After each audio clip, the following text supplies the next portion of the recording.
오늘 말씀은 요한계시록 12장이에요.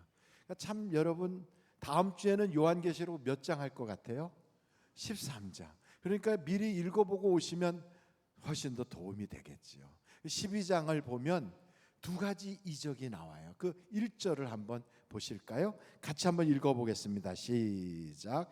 하늘에 큰 이적이 보이니 해를 옷 입은 한 여자가 있는데 그 발 아래에는 달이 있고 그 머리에는 12별의 관을 썼더라. 그러니까 여자가 등장하는데 그 여자가 큰 이적이래요. 그러니까 하늘에서 그걸 보여주는 거예요. 그 여자가 어떤 여자냐 보니까 옷을 입었는데 해로 옷을 이렇게 입은 거예요. 여기서 해 그러니까 어떤 해로운 것이 아니라 태양이에요. 태양. 그 해로 옷을 이렇게 입은 거예요. 그리고 그 발에는 달이 이렇게 있고요. 머리에는 그 면류관 같은 관을 썼는데 별이 12개가 쫙 있어요. 그러니까 아마 12사도를 상징하고 해는 하나님을 상징하거든요. 그래서 하나님으로 옷을 입고 그리고 다른 밤을 주관하는 광명체인데 밤에도 낮에도 하나님이 눈동자처럼 지켜주시는 그런 여인의 모습이 딱 등장하는 거예요.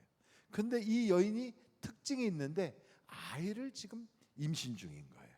이 아이가 막 출산하여 나오려고 하는데 이 아이는 어떤 아이냐면 장차 큰 철장으로, 다른 말로 말하면 여러분 삼국지에 보면 관우가 큰 배틀채만한 그런 철장을 딱 가지고 있는 것처럼 이 아이가 여인에게서 출산할 때 장차 천하를 그렇게 통치하고 그렇게 심판할 그런 아이들란 말이죠.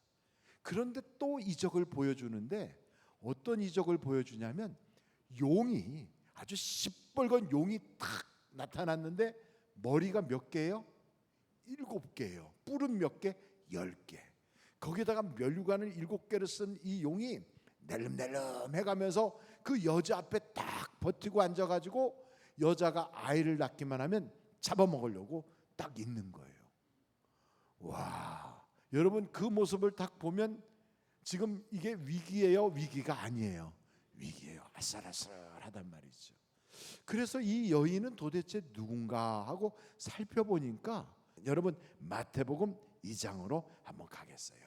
마태복음 2장에 보면 13절 그들이 떠난 후에 동방박사들이 떠난 후에 주의 사자가 요셉에게 현몽하여 이르되 헤롯이 아기를 찾아 죽이려 하니 일어나 아기와 그의 어머니를 데리고 애굽으로 피하여 내가 내게 이르기까지 거기 있으라. 지금 헤롯은 우리가 볼 때는 이스라엘 왕이지만 영적으로 볼 때는 붉은 용과 같이 그래갖고 혀를 낼멜름 해가면서 군대를 동원해서 베들레헴의 2살 이하의 어린아이를 다 죽여라. 그래서 막 말을 타고 막 베들레헴으로 달려가는 거예요. 예루살렘에서 베들레헴까지 그리 멀지 않아요. 그렇게 막 쫓아가는데 하나님은 그 밤에 꿈에 빨리 일어나 그리고 빨리 애굽으로 그 아기를 데리고 엄마하고 빨리 피신해라. 그래가지고 피해 가는 거예요. 바로 그 사건처럼 오늘 요한계시록 12장에 보니까 아이를 낳으면 아이를 죽이려고 딱 버티고 있는 그 붉은 용, 그 용 앞에서 하나님께서 그 아이를 하나님이 지키시는 보좌 위로 쫙 끌어서 올라가더라 이 말이에요. 그래서 이 내용을 싹 놓고 보면 이게 마리아를 상징하고 있구나. 바로 그때 있었던 사건을 이렇게 우리에게 상징적으로 보여주고 있구나 이렇게 알 수가 있어요. 그래서 첫 번째 보면 여자는 누구라고요? 마리아. 그런데 이 마리아로서 끝이 아니라 그 마리아는 교회를 상징하고 있어요. 그래서 여러분 이 마리아는 교회를 상징하기 때문에 그 이후에 사탄 마귀가 이 영적으로 용이라고도 하고 사탄이라고도 하고 옛 뱀이라고도 하는 그자가 예수님을 죽이려고 하다가 못 죽이니까 화가 나가지고 이 여자를 얼마나 핍박하는지 몰라요. 다른 말로 말하면 교회를 막 핍박한다고. 그래서 성경을 보면 한번 여러분 같이 보겠어요. 13절. 요한계시록 12장 13절. 용이 자기가 땅으로 쫓긴 것을 보고 남자를 낳은 여자를 박해하는지라. 그 여자가 큰 독수리의 두 날개를 받아 광야 자기 곳으로 날아가 거기서 그 뱀의 낯을 피하여 한 때와 두 때와 반 때를 양육받으매. 여자의 뒤에서 뱀이 그 입으로 물을 강같이 확 토해서 여자를 물에 떠내려가게 하려 하되 땅이 여자를 도와 그 입을 벌려 용의 입에서 토한 강물을 삼켰다. 그랬더니 17절, 용이 여자에게 분노하여. 여자는 누구라고요? 마리아. 또 다른 말로 말하면 교회에 분노하여 돌아가서 그 여자의 남은 자손, 바로 우리들을 말해, 교회의 성도들 곧 하나님의 계명을 지키며 예수의 증거를 가진 자들과 더불어 싸우려고 바다 모래 위에 서 있더라. 잘못하면 이게 무슨 만화 같은 얘기고, 이건 무슨 영화에 나오는 반지의 제왕 같은 그런 영화 얘기 같이 느껴지니까 지금 21세기를 살아가는 우리하고는 아무런 상관이 없는 것처럼 여겨져요. 그런데 이것은 절대 그게 아니에요. 바로 이 말씀은 21세기를 살아가는 우리들뿐 아니라 1000년 전이나 100년 전이나 지금이나 앞으로 100년 후나 1000년 후까지 우리 주님이 오실 때까지 이 말씀은 누구에게나 똑같이 그 시대를 통과해서 주시는 하나님의 메시지다 이 말이에요. 그래서 교회에 대하여 성경은 뭐라고 말하냐면 마귀가 교회를 딱 노리면서 삼키려고 그래요. 교회를 노리면서 마귀가 무너뜨리려고 그래요. 그래서 여러분, 교회는 여러 가지 교회가 있거든요. 성경에 보면 예루살렘 교회도 있고, 또 모세와 함께 광야에서 모였던 이스라엘 백성들의 광야 교회도 있고, 또 안디옥 교회처럼 선교를 막 하기 위해서 순회 선교사들을 처음에 파송했던 그런 교회도 있고, 빌립보 교회처럼 유럽 최초의 교회로서 선교하는 사도 바울과 그 팀들을 막 후원하는 그런 교회도 있고, 환난을 당하고 고난을 당하는 마게도니아 교회도 있고, 교회의 종류가 엄청 많아요. 그래서 성경 요한계시록 2장, 3장, 4장 쭉 보면 그 교회들을 가리켜서 뭐라고 말씀하냐면 이기는 자에게 복을 주겠다 그래요. 여러분 한번 요한계시록 2장을 보겠어요. 2장. 거기에 보면 이렇게 7절에 뭐라고 말씀하냐면 보십시오. 귀 있는 자는 성령이 교회들에게 하시는 말씀을 들을지어다. 그러면서 뭐라고 그래요? 이기는 그에게는 내가 하나님의 낙원에 있는 생명나무의 열매를 주어 먹게 하리라. 누구나 먹는 게 아니에요. 이겨야 먹는 거예요. 그리고 나서 그 다음에 또 보면 요한계시록 그 2장 11절 보세요. 11절. 거기에 보면 귀 있는 자는 성령이 교회들에게 하시는 말씀을 들을지어다. 이기는 자는 뭘 받지 않는다? 둘째 사망의 해를 받지 아니하리라. 또 17절 보세요. 거기에 보면 17절에 귀 있는 자는 성령이 교회들에게 하시는 말씀을 들을지어다. 이기는 그에겐 내가 감추었던 만나를 주고 또 흰돌을 줄 터이니. 그래요. 뿐만 아니고 그 다음에 여러분 성경을 쭉 보다 보면 26절을 보세요. 2장 26절. 이기는 자와 끝까지 내 일을 지키는 그에게 만국을 다스리는 권세를 주리니. 3장에 보면 3장 5절을 보세요. 거기에 보면 또 이렇게 말합니다. 이기는 자는 이와 같이 흰 옷을 입을 것이요. 또 그 다음에 성경을 한번 여러분들이 또 보실 텐데 3장입니다. 3장의 12절이에요. 거기에 보면 이기는 자는 내 하나님의 성전에 기둥이 되게 하리니. 거기에 또 성경 21절을 보세요. 이기는 그에게는 내가 내 보좌와 함께 앉게 하여 주기를 내가 이기고 아버지 보좌에 함께 앉은 것과 같이 하리라. 그 한번 제가 여쭤볼게요. 이기려면 싸워야 된다? 아니면 도망가야 된다? 이기려면 싸워야 돼요. 숨고 도망간다고 이기는 게 아니에요. 아이 목사님, 남들 싸울 때 숨어 있다가 다 죽으면 그때 나오면 돼요. 그렇지가 않아요. 여러분, 하여간 다윗이란 사람이 골리앗 딱 나왔을 때 심부름을 갔거든. 그러니까 골리앗이 나와가지고 하나님을 모독하고 만군의 여호와의 이름을 모독하는 것만 아니라 이스라엘 군대를 막 얕잡아보고 막 그러는 걸 다 보면서도 거기 있던 군인들은 다 도망가요. 숨어요. 싸우려고 하지 않아. 왜냐하면 싸우면 질 것 같거든.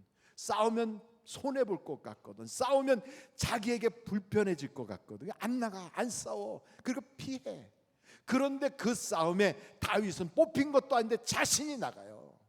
너는 하나님의 이름을 저렇게 모독하지만 나는 내가 모독하는 하나님의 이름으로 나가노라. 창과 검을 의지하는 너를 내가 오늘 새의 밥이 되게 하리라. 그러면서 돌멩이 삥삥삥 돌리면서 나가잖아요. 하나님은요, 싸우려고 도전하는 사람, 그런 사람을 이기게 도와주시는 거예요. 내 힘만 의지하면 백전백패하지만 하나님을 의지하면 약한 자도 강하게 하시고 한 사람이 1000명을 쫓아내게 하신다고요. 그러므로 여러분, 싸움을 주저주저 하지 않기를 간절히 바랍니다. 우리가 싸울 때 마귀는 쫓겨나가는 거예요. 그래서 성경은 말합니다. 대적하라, 도망가지 마라. 대적하라, 그럼 마귀가 너를 피하리라. 어떻게 대적하는 겁니까? 그래, 어떻게? 성경을 보니까 대적하는 방법이 나와 있어요. 하나님께서 우리에게 주신 예수의 피를 의지하고 싸우는 거예요. 그러니까 우리에게 주신 놀라운 하나님의 무기가 있는데 보혈의 피, 예수의 이름으로 나가는 거예요. 예수의 이름으로. 뿐만 아니고 우리 속에 있는 성령님도 깨어서 나를 지켜주고 계시다 이 말이에요. 마귀는 한 번에 밟아야 돼. 뿔 뺄 때 어떻게 한다고요? 단번에 빼야지, 단번에. 그러니까 여러분, 그것처럼 마귀가 공격할 때 우리가 한 번에 이겨버려야 돼. 한 번에 미루지 말고 이겨야 돼. 어떻게 해서 싸우느냐? 예수의 피를 의지하고 예수의 이름으로 나가는데, 성경에 보니까 다니엘이 아버지 하나님 주여 이러면서 막 기도를 했더니, 기도를 작정한 첫날 하나님의 응답이 가브리엘에게 다가오는 거예요. 너 가서 빨리 다니엘에게 응답받은 걸 전해라. 그래서 오는데 공중권세 잡은 것들이 딱 버티고 서가지고 못 가. 아니, 얘네들이 얼마나 건방지면 하나님의 심부름하는 걸 회방합니까? 여러분, 이 마귀는요, 간이 배 밖으로 나왔어. 간이 배 밖으로 나오면 죽는다, 산다? 죽는다. 간이 배 밖으로 나왔어요. 그 죽을 수밖에 없어요. 이것들이 나와가지고 거기서 딱 맞고 있으니까 미가엘 천사장이 와가지고 그걸 다 쳐서 이기더라 이거죠. 여러분, 싸움은 이렇게 하는 거예요. 우리가 싸우는 게 아니라 우리는 기도하면 싸움은 하나님이 해결해 주시는 거예요. 그래서 성경은 뭐라고 말하면, 이 전쟁은 너희에게 속한 것이 아니라 나에게 속한 것이다. 여호사밧이 정말 하나님께 충성봉사했더니 그 주변에 있는 악한 것들이 똘똘 뭉쳐갖고 여호사밧을 모함하고 여호사밧을 음해하고 여호사밧을 죽여버리려는 거예요. 그래서 모압 족속, 암몬 족속, 세일산 거민들이 단결을 해가지고 그 여호사밧을 치겠다고 예루살렘으로 와 하고 몰려오는 거예요. 하나님, 내가 주님께 충성한 것밖에 없는데 저것들이 왜 이렇게 나를 괴롭히려고 옵니까? 하나님, 어떻게 해요? 나는 싸울 수 있는 능력도 없고 싸울 수 있는 방법도 모르겠고 어떻게 해야 될지 모르겠습니다. 그래서 주님만 바라봅니다. 그런 거예요. 우리가 그럴 때가 많다고요. 이번에 이 사업은 내가 어떻게 해야 될지 모르겠어요. 이번에 법적인 문제는 어떻게 해야 될지 모르겠어요. 내 자녀가 사춘기를 지났는데 어떻게 키워야 될지 모르겠어요. 내 남편이 7년째 지금 저렇게 실업자로 돌고 있는데 하나님, 어떻게 해야 될지 모르겠어요. 이런 기도가 우리에게 있단 말이죠. 바로 그때 성경 역대하, 한번 여러분 역대하를 찾아보세요. 찾아보면 이렇게 나와 있어요. 한번 역대하로 가는데 역대하 20장 12절 같이 한번 읽어보실까요? 시작. 우리 하나님이여, 그들을 징벌하지 아니하시나이까? 우리를 치러 오는 이 큰 무리를 우리가 대적할 능력이 없고 어떻게 할 줄도 알지 못하고 오직 주만 바라보나이다. 주님만 바라봅니다. 그랬더니 여러분, 기도하면 응답이 와요, 안 와요? 와요. 그래서 영적 싸움은 내가 싸우는 게 아니라 기도하여 하나님의 군대를 동원하는 거예요. 우리의 예수님이 앞장서 싸워주시도록 주님을 부르는 거예요. 그래서 여러분 기도하면 이긴다 이 말이에요. 이긴다. 기도하면 응답 받는다 이거죠. 그렇게 기도하였더니 여러분 15절 보세요. 15절 거기에 역대하 20장 15절 야하시엘이 이르되, 여기서 야하시엘은 제사장 그 안에 같이 기도했던 사람들 속에 제사장이 있는데 그 사람에게 이르되 온 유다와 예루살렘 주민과 여호사밧 왕이여 들을지어다. 여호와께서 이같이 너희에게 말씀하시기를 너희는 이 큰 무리로 말미암아 뭐하지 마라? 두려워하거나 놀라지 말라. 이 전쟁은 어디에 속했다? 너희에게 속한 것이 아니요 누구에게 속한? 하나님께 속한 것이. 할렐루야. 그래서 한번 여러분 거기에 뭐라고 말씀하시는가? 17절 우리 한번 다 같이 읽겠어요. 17절 시작. 이 전쟁에는 너희가 싸울 것이 없나니 대열을 이루고 서서 너희와 함께한 여호와가 구원하는 것을 보라. 유다와 예루살렘아 너희는 두려워하지 말며 놀라지 말고 내일 그들을 맞서 나가라. 여호와가 너희와 함께하리라 하셨느니라. 아멘. 우리의 전쟁이 우리 전쟁이 아니에요. 내 자녀의 문제, 내 남편의 문제, 내 아내의 문제, 내 가정 문제, 내 사업의 문제, 이거 전부 다 내 문제구나 이렇게 생각하면 아니에요. 하나님께 맡겨놓기만 하면 그때부터 그 싸움은 하나님의 싸움이 되는 거예요. 여러분이 몸이 안 좋아서 병원에 수술실로 들어가. 엄마 힘내요. 아무리 사랑을 해도 수술실에 같이 들어갈 수가 없어. 마지막 순간에 그 수술실로 이렇게 밀려가는 어머니를 바라보면서 자녀들이 막 안타까워서 또 때로는 아버지 우리가 힘내요. 기도할게요. 아버지 힘내세요. 아무도 같이 해줄 수가 없어요. 그 찬기가 휙 도는.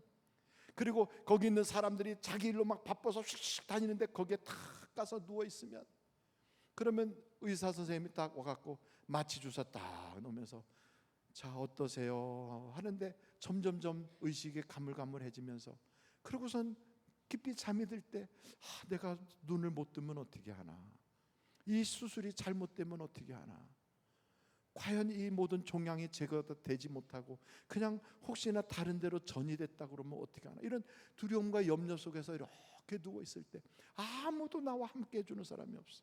아무도 나를 도와줄 사람이 없어. 여러분 그 순간에 하나님이 우리와 함께 하신다 이 말이에요. 두려워 말라 내가 너와 함께 함이니라. 여러분 이사야서 말씀을 보면 이사야에서 우리 하나님은 이렇게 말씀하고 있어요. 한번 이사야서 41장 10절 말씀 같이 한번 읽겠어요. 이사야서 41장 10절 시작. 두려워하지 말라 내가 너와 함께 함이라. 놀라지 말라 나는 내 하나님이 됨이라. 내가 너를 굳세게 하리라. 참으로 너를 도와주리라. 참으로 나의 의로운 오른손으로 너를 붙들리라. 자녀도 붙잡아주지 못해요. 부모도 붙잡아주지 못해. 이 세상에 어떤 능력 있고 실력 있다는 의사도 붙잡아줄 수가 없어. 그 마지막 순간에는 하나님이 나를 붙잡고 계셔. 바로 그 순간 이 영적 싸움에 누가 나를 대신하여 나와서 싸워줄 것인가? 만군의 여호와 하나님께서 예수의 이름을 동원하기만 하면 그분이 날 대신하여 싸워주시는 걸 믿으시기를 간절히 바랍니다. 바로 이 순간 아주 절대절명의 위기, 아이를 막 출산하려고 막 그 산모는 막 온몸을 막 비틀면서 괴로워하는데 그 앞에서 입을 딱 벌리고 그 애 잡아먹겠다고 앉아있는 그 용, 아주 붉은 용을 보세요. 얼마나 끔찍한 사건인가. 그러나 여러분 하나님이 딱 보시고 아이가 출산과 동시에 마귀의 아구리를 꽉 막아버리시고 그 아이는 하나님께서 쫙 안전하게 옮겨주시는 걸 믿으시기 바랍니다. 그러므로 여러분 하나님을 절대 신뢰하십시오. 절대 신뢰. 내가 어렵고 위기가 있을지라도 내 인생에 밤이 왔을지라도 하나님에게는 밤이 없어요. 괜찮아요. 하나님은 졸지도 주무시지도 않아요. 그래서 도리어 어떤 때는 내 인생에 어둠이 찾아오고 밤이 왔을 때가 절망의 시간이 아니에요. 그때가 바로 하나님이 계시하시고 환상을 보여주시고 새로운 지역으로 하나님께서 내 인생의 문을 열어주시는 절호의 기회가 되는 거예요. 절호의 기회. 여러분 하나님께서는요 이런 그 고비에서 어떻게 역사를 해나가시냐면 성경에 보니까 광야로 이끌어 가신대요. 어디로 이끌어 가신다? 광야로.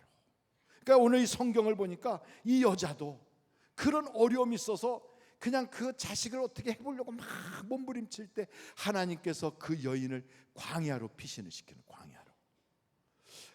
왜 하필이면 광야로 데려가지? 근데 성경에 보니까 모세도 생각지도 못했어요. 나가서 이스라엘 백성을 도와주려고 하다가 살인자가 돼서 그래서 도망간 게 미디안 광야로 도망가. 야곱이도 아버지에게 안수기도 받으면 잘 될 줄 알았는데 도리어 형이 질투해갖고 도망가는데 저 화란 광야로 도망가야 돼. 다윗도 왕의 사이가 되면 인생이 풀리는 줄 알았는데 그게 아니라 장인어른이 자기를 죽이려고 하니까 도망간 게 유대 광야로 도망가요. 하나님을 만나면 인생이 풀릴 줄 알았는데 사도 바울이 예수님을 만나고 났더니 하나님께서 그에게 축복 주기 전에 먼저 인생의 광야가 찾아오더란 말이지. 여러분, 인생의 광야가 왔을 때 낙심하지 않기를 간절히 바랍니다. 그 광야가 뭐냐면, 여러분 성경을 한번 딱 보면 히브리어로 광야가 미드바르라고 그래요. 뭐라고요? 다시 한번 미드바르 해볼까요? 미드바르. 바르바르 하는데 앞에 뭐가 붙어요? 미드바르. 그게 광야란 뜻이에요. 그런데 여러분 성경의 이 말씀, 하나님의 말씀할 때 말씀은 뭐라고 하냐면 다바르 그래요. 비슷해요? 안 비슷해요? 비슷해요. 미드바르는 뭐라고요? 광야. 말씀은 뭐라고요? 다바르. 하나님의 지성소는요, 지성소는 드비르 그래. 드비르. 이름이 드비르, 다바르, 미드바르 이 세 개가 다 어원이 똑같아. 그래서 하나님이 광야로 이끌어 가신다는 말은 다른 말로 말하면 말씀으로 끌고 가는 거예요. 말씀으로 우리를 불러주셔서 하나님의 말씀으로 우리를 훈련시키는 거예요. 광야에 딱 보내놓으면 낮추시고 시험하사 마침내는 하나님이 복 주시는데 그 광야에서는 뭘 하냐면 사람이 떡으로만 사는 게 아니고 돈으로만 사는 게 아니라 하나님의 입에서 나오는 말씀으로 살도록 훈련시키는 거거든. 이런 훈련을 할 때 여러분 미드바르 말씀, 광야, 다바르 바로 거기 바비르. 아 거기구나. 하나님의 지성소, 하나님의 품속에 팍 들어가서 하나님의 말씀대로 살려고 내가 결심하면 그때 하나님 나를 훈련시키고 다듬어서 마침내 더 좋게 하시는구나. 그래서 여러분 말씀을 보내서 우리를 치료하시고 말씀을 보내서 우리를 인도하시고 말씀을 보내서 우리에게 역사하시는 그 하나님, 말씀이 생명이에요. 말씀이 생명.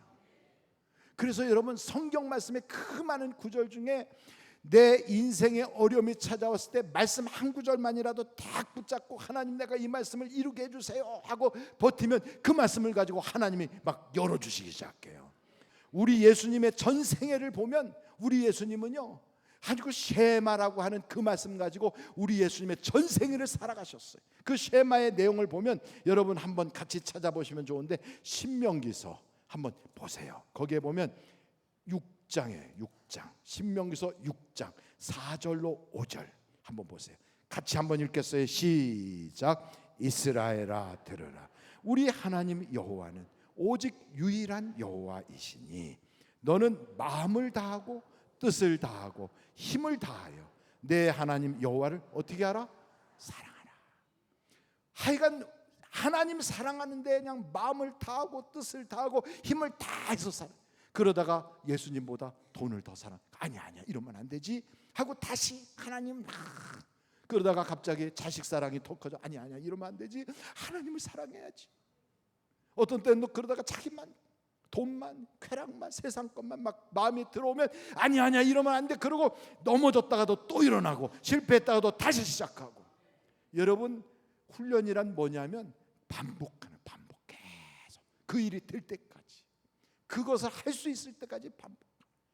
그래서 마침내는 여호와를 사랑하게 되면 인생의 기적이 찾아오기 시작하는 거예요. 하나님이 주시는 기적은 사람이 만들어주는 째째난 그런 기적하고는 차이가 엄청난 거예요. 상상할 수 없는 하나님의 은혜가 막 폭포수처럼 쏟아지게 돼 있는 거예요. 하나님은 오늘도 그것을 계획하고 계세요. 여러분 믿음을 가지고 주여 내가 주님을 사랑합니다. 다른 거 하나도 없어요.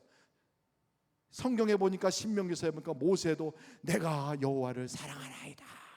여러분 여호수아도 내가 하나님을 사랑하나이다. 다윗도 내가 하나님을 사랑하나이다. 예수님이 베드로를 불러놓고 너가 나를 사랑하느냐? 하나님은 사랑하는 거 하나만 완성하면 우리 인생을 책임져 주시는 거예요.